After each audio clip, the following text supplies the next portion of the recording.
So the Pharisees and then scribes, the religious leaders at the time, they didn't really follow God's rules or the law that they were actually, you know, teaching consistently about. And so they were keeping others from the kingdom of heaven and from the salvation of God.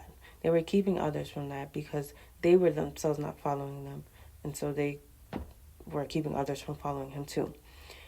And each time we hear that phrase, woe to you, like warning to you, judgment on you, a judgment is coming, to you, whatever, follows behind it, it was like a different sinful hypocrisy is described.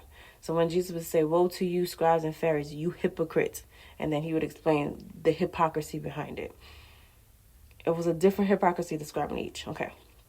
So verse 14, he says another woe to you, scribes and Pharisees, you hypocrites, for you devour widows' houses.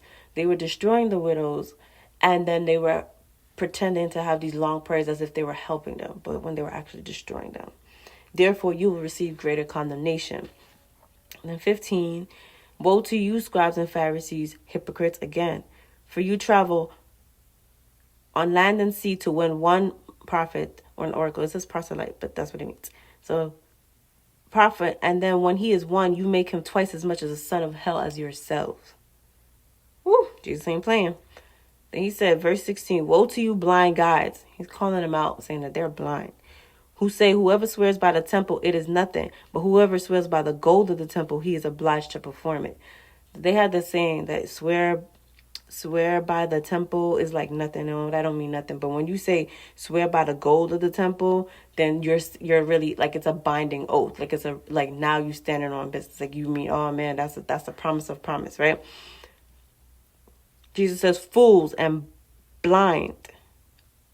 For which is greater, the gold or the temple that sanctifies the gold? You can see their priorities are is off because they value the gold of the temple, but they didn't actually admire the temple.